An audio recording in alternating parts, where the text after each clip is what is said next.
Donc pour notre crumble, on aura besoin de 4 pommes, de la compote, du jus de citron.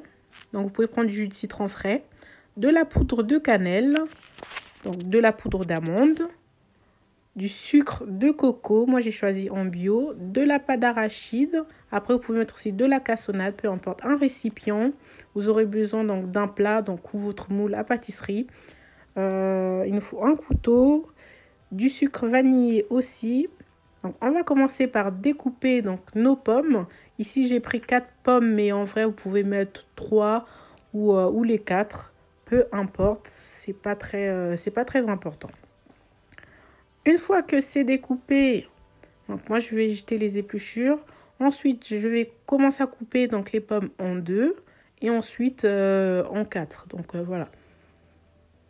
Et ensuite je vais venir récupérer le milieu de la pomme où il y a des graines tout simplement. Voilà. La partie on va dire qui sont un peu plus dures. Ça va être un peu plus désagréable on va dire en bouche.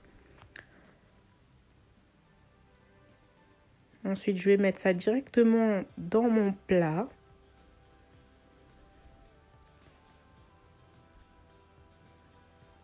Voilà, comme ceci. Donc là, vous allez faire les morceaux de la taille qui vous convient. C'est pas très important. Une fois que j'ai terminé, je vais venir ajouter donc du jus de citron un peu partout. Donc ça va aider à enlever un peu d'acidité donc de la pomme. Ensuite, je vais rajouter du sucre vanillé. Une fois que c'est fait, je vais rajouter de la cannelle. Mettez la quantité que vous voulez. Voilà. Après, évidemment, pas trop non plus. Ensuite, on mélange le tout.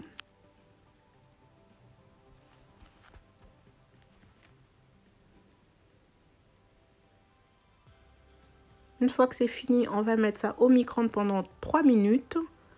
Mais vous pouvez mettre aussi 4 minutes. Ensuite, j'aurai besoin, j'avais oublié, donc de la farine. Là, j'ai choisi, donc c'est de la farine de flocons d'avoine. Que j'ai mixé en vrai. Donc, c'est ça. Ensuite, je vais mettre du sucre de coco. Mais vous pouvez mettre aussi donc de la cassonade.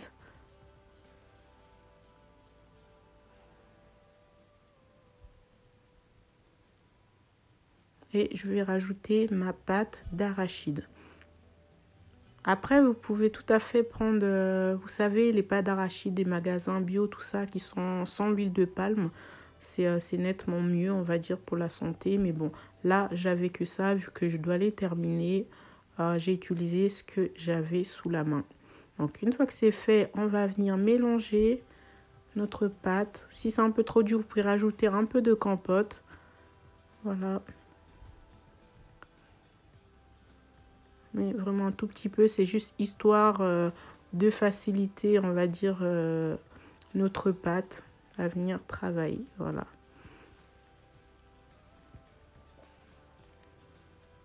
Alors vous allez bien mélanger. Vous voyez, ça doit avoir cette texture. À la fin, ça va plus trop coller en fait. Vous allez voir. Donc, vous mélangez bien. Donc les petits morceaux blancs que vous voyez, c'est de la poudre d'amande tout simplement. Vu qu'il y avait des morceaux un peu plus gros, du coup ça se mélange un peu moins. Mais c'est pas très important. Alors, une fois que c'est terminé, on va récupérer donc notre pomme. On va récupérer nos pommes, voilà.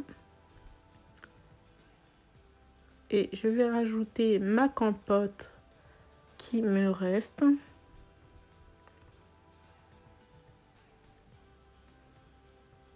Et je vais venir, voilà, mettre par-dessus notre pâte. Voilà, c'est ça qui va être un peu plus croustillant, on va dire, par-dessus. Pour donner vraiment le côté crumble, tout simplement. Donc on va venir bien émietter un peu partout. Il faut que tout soit bien couvert. Après là, honnêtement, j'aurais pu tout mettre. Mais j'en ai laissé un petit peu de côté.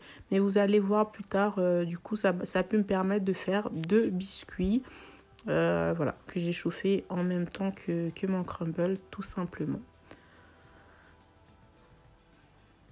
Donc, une fois que tout est bien couvert, comme ceci,